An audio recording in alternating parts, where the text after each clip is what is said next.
तबारक व तआला के नाम से शुरू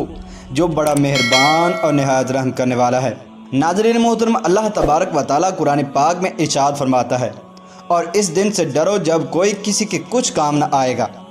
और ना ही किसी की सिफारिश मंजूर की जाएगी और ना ही किसी से किसी तरह का बदला कबूल किया जाएगा और ना ही लोग किसी की मदद हासिल कर सकेंगे। प्यारे दोस्तों, जान लीजिए कि क़यामत का दिन एक ऐसा हौलनाक दिन होगा कि जिस दिन हमल वाली औरतों के हमल ज़ाया हो जाएंगे, और इस दिन नफ्सा नफसी का ये आलम होगा कि माँ अपने बेटे को भूल जाएगी और औलाद अपने माँ बाप को भूल जाएंगे, और इस दिन कोई किसी के कुछ काम न आएगा और हर एक को अपने अपने हिसाबो किताब की पड़ी होगी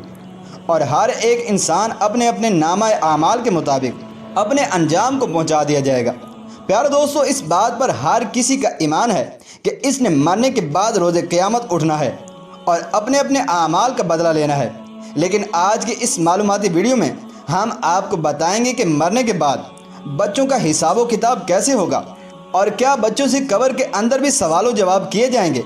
और क्या मरने के बाद बच्चों को भी उनकी कब्रों में अदाब होगा। इसके साथ साथ हम आपको ये भी बयान करेंगे कि मरने के बाद काफिरों और मुशरिकों के बच्चों के साथ कैसा सलूक किया जाता है, और क्या काफिरों और मुशरिकों के वो बच्चे जो जवानी में कदम रखने से पहले ही यानी अपने बचपन ही में मर गए, तो क्या वो भी मरने के बाद जन्नत में जाएंगे,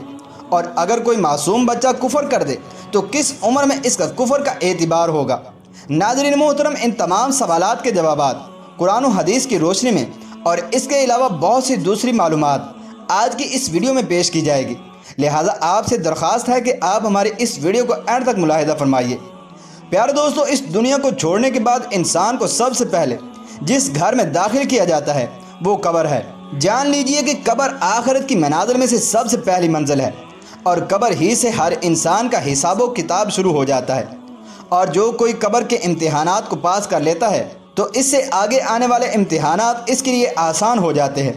और जो कोई कब्र के इम्तिहानात को पास करने में नाकाम हो जाता है तो इसके लिए इसके आगे आने वाले इम्तिहानात इससे ज़्यादा कहीं सख्त और दुश्वार होंगे। नाज़रीन मोहतरम, जब भी कोई इंसान मरता है तो इसको कब्र के अंदर दफनाया जाता है, और फिर चाहे वो बच्चा हो या बूढ़ा हो या फिर वो नौजवान हो। लिहाजा जैसे ही इस मरने वाले इंसान को दफनाया जाता है तो दो फरिश्ते इसकी कब्र के अंदर दाखिल हो जाते हैं,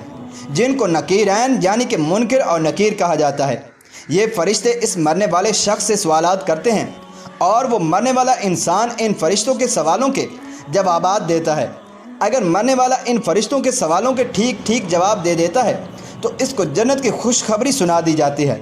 और अगर मरने वाला शख्स इन फरिश्तों के सवालों के जवाब नहीं दे पाता तो इसकी कब्र को जहन्नम का एक गड़ा बना दिया जाता है। जैसा कि नबी करीम सल्लल्लाहु अलैहि वसल्लम ने इरशाद फरमाया कि कब्र या तो जन्नत के बागों में से एक बाग है या फिर जहन्नम के गढ़ों में से एक गड़ा है, और कब्र आखिरत की मनाजिल में से सबसे पहली मंजिल है। जिसने इसको आसानी से पार कर लिया तो आगे का मामला इससे आसान है, और जो इस मंजिल को पार न कर सका तो आगे का मामला इससे कहीं दुश्वार होगा। प्यारे दोस्तों, आइए अब बात करते हैं कि अगर कोई नाबालिग बच्चा बालिग होने से पहले पहले मर जाए तो क्या इससे भी कब्र में हिसाबो किताब लिया जाता है, और क्या इससे भी सवालों जवाब किए जाते हैं। तो जान लीजिए कि इस बारे में मुख्तलिफ रिवायात मिलती हैं। बाद रिवायतों के मुताबिक कब्र के अंदर छोटे बच्चों से भी सवालों जवाब किए जाएंगे, क्योंकि अल्लाह तबारक व तआला कब्र के अंदर इन मरने वाले बच्चों की अक्लों को मुकम्मल कर देगा, और फिर ये मरने वाले बच्चे अपनी कामिल अक्ल के मुताबिक फरिश्तों के इन सवालों के जवाबात देंगे। जबकि एक दूसरी रिवायत के मुताबिक बच्चों से कब्र में कोई इम्तिहान नहीं लिया जाएगा, क्योंकि बच्चे मासूम होते हैं और वो गैर मुकल्लफ होते हैं। लिहाजा इसी वजह से बच्चों से कब्र के अंदर कोई भी सवालो जवाब नहीं किया जाएगा। नाज़रीन मोहतरम, अब बात करते हैं उन बच्चों की जो काफिरों के घरों में पैदा हुए या फिर मुशरिकों के घरों के अंदर पैदा हुए और बालिग होने से पहले पहले मर गए। तो क्या ऐसे बच्चे मुशरिक और काफिर कहलाएंगे, और कब्र के अंदर उनके साथ कैसा सलूक किया जाएगा। तो इस बारे में हज़रत अब्दुल्ला इब्न अब्बास रज़ियल्लाहु ताला अन्हु से रिवायत है कि जब रसूलुल्लाह सल्लल्लाहु ताला अलैहि वसल्लम से मुशरिकीन और काफिरों के बच्चों के बारे में सवाल किया गया तो नबी करीम सल्लल्लाहु ताला अलैहि वसल्लम ने इरशाद फरमाया कि अल्लाह तबारक व तआला ने जब इन बच्चों को पैदा किया तो अल्लाह तबारक व तआला खूब जानता था कि उन बच्चों ने बड़े होकर क्या करना है। प्यारे दोस्तों, इसी तरह से एक और हदीस में आता है कि नबी करीम सल्लल्लाहु ताला अलैहि वसल्लम ने एक मरतबा एक ख्वाब देखा کہ آپ صلی اللہ تعالیٰ علیہ وآلہ وسلم ایک باغ میں ہیں اور ایک لمبے قد کا آدمی اس باغ کے اندر چل رہا ہے اور اس کے آس پاس بہت سارے بچے کھیل رہے ہیں، اور اس آدمی کا قد اتنا لمبا ہے کہ نبی کریم صلی اللہ تعالیٰ علیہ وآلہ وسلم اس آدمی کے چہرے کو دیکھنے کے لیے اپنا چہرہ اوپر کی جانب بلند کرتے ہیں، گویا کہ جیسے وہ آدمی آسمانوں سے باتیں کر رہا ہو۔ تو نبی کریم صلی اللہ تعالیٰ علیہ وآلہ وسلم نے حضرت جبرائیل علیہ السلام سے اس آدمی کے بارے میں دریافت فرمایا اور ان بچوں کے بارے میں بھی پوچھا۔ تو حضرت جبرائیل علیہ السلام نے عرض کی کہ اے اللہ کے رسول صلی اللہ تعالیٰ علیہ وآلہ وسلم، آپ نے ابھی ابھی جس شخص کو دیکھا ہے وہ حضرت ابراہیم علیہ السلام ہیں، اور ان کے ارد گرد جو بچے کھیل رہے تھے وہ ایسے بچے ہیں جو فطرت سلیم پر پیدا ہوئے اور بالغ ہونے سے پہلے پہلے فطرت اسلام پر ہی مر گئے۔ اس کا مطلب یہ ہے کہ جو بچے اسلام پر ہی پیدا ہوئے اور بالغ ہونے سے پہلے پہلے اسلام پر ہی مر گئے، تو ایسے بچوں کے ساتھ آخرت کے اندر وہی سلوک کیا جائے گا جو ایک مسلمان کے گھر میں پیدا ہونے والے بچے کے ساتھ کیا جاتا ہے، کیونکہ ہر پیدا ہونے والا بچہ اسلام پر ہی پیدا ہوتا ہے، جبکہ بڑے ہو کر بعد میں وہ کافر یا مشرک بنتا ہے۔ اور یہ بھی جان لیجئے کہ تاریخ کی کتب میں حضرت ابراہیم علیہ السلام کا قد 27 فٹ بیان کیا گیا ہے، جو کہ آج کے انسان کے قد سے تقریباً 5 گنا زیادہ ہے۔ ناظرین محترم، جیسا کہ نبی کریم صلی اللہ تعالیٰ علیہ وآلہ وسلم نے ارشاد فرمایا کہ ہر پیدا ہونے والا بچہ فطرت اسلام پر پیدا ہوتا ہے، یہ اس کے ماں باپ ہوتے ہیں جو اس کو بعد میں یہودی یا نصرانی یا پھر بت پرست بنا دیتے ہیں۔ لہٰذا اس حدیث سے معلوم ہوا کہ ہر پیدا ہونے والا بچہ دراصل مسلمان ہی پیدا ہوتا ہے، اور بعد میں بڑے ہو کر اس کے ماں باپ اس کو کافر، مشرک یا پھر عیسائی بنا دیتے ہیں۔ لہٰذا ایسا بچہ جو کافروں کے گھر میں پیدا ہوا لیکن وہ بالغ ہونے سے پہلے پہلے مر گیا تو وہ اسلام ہی پر مرے گا، اور ایسا بچہ جنت کے اندر داخل کیا جائے گا۔ ناظرین محترم، اب یہ بھی جان لیجئے کہ بچے کی کس عمر کے اندر بچے کے کفر کا اعتبار کیا جائے گا۔ تو اس کے متعلق روایات میں آتا ہے کہ بچہ جب عاقل اور بالغ ہو جائے اور اچھے اور برے کی پہچان کرنے لگ جائے تو اس عمر میں اگر کوئی بچہ کفر کرتا ہے تو اس کے کفر کا اعتبار کیا جائے گا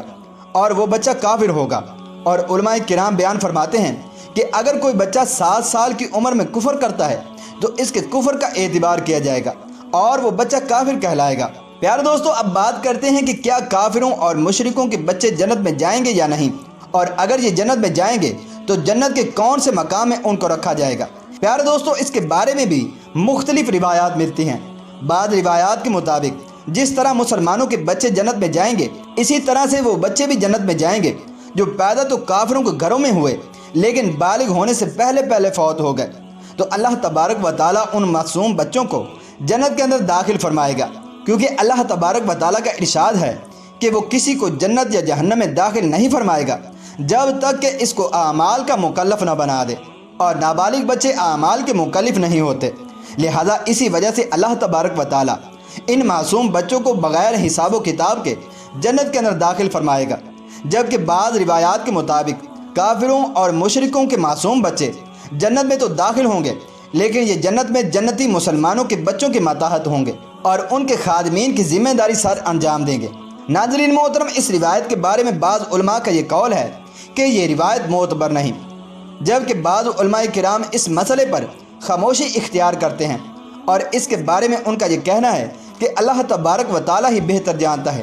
کہ وہ کافروں کے بچوں کے ساتھ کیسا سلوک فرمائے گا۔ واللہ تعالی اعلم۔ پیارے دوستو، ان تمام روایات میں سے سب سے معتبر روایت یہ ہے کہ جو بھی بچہ بالغ ہونے سے پہلے پہلے فوت ہو جاتا ہے تو اللہ تبارک و تعالیٰ اس کو بغیر کسی حساب و کتاب کے جنت میں داخل فرما دیتا ہے،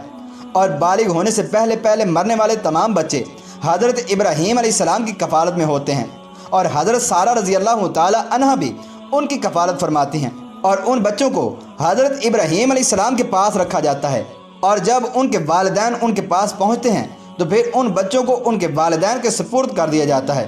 اللہ تبارک و تعالیٰ سے دعا ہے کہ اللہ تبارک و تعالیٰ تمام لوگوں کو ہدایت عطا فرمائے اور حضور اکرم صلی اللہ تعالیٰ علیہ وآلہ وسلم کے لائے ہوئے دین اور شریعت کے مطابق اپنی زندگیاں بسر کرنے کی توفیق عطا فرمائے۔